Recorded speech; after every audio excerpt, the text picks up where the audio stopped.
আসসালামু আলাইকুম। সবাই কেমন আছেন?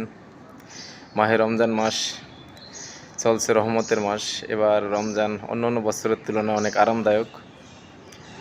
এবার রোজা রেখে অনেকটাই ক্লান্তি কম এবং কাজ করতেও পারতে সবাই আরামভাবে, এবং রোদের তাপটা অনেক কম। তার সাথে সাথে নিত্যপণ্যের দামটা অনেক কম। অন্যান্য বছরের তুলনায় নিত্যপণ্যের দাম এই বছর অনেকটাই কম, আমাদের নাগালের ভিতরে আছে।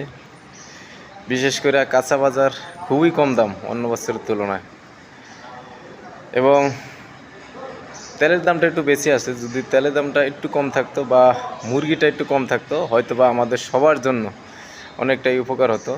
আলহামদুলিল্লাহ, যা আছে ভালো আছি। যদি সিন্ডিকেট না থাকে এই দেশে, হয়তো বা নিত্যপণ্যের দামটা এরকম আমাদের নাগালের ভিতরেই থাকবে, আমরা সব সময় কিনতে পারবো।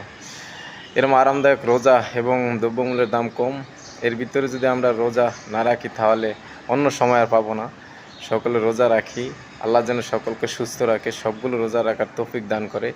আমিন। আল্লাহ হাফেজ।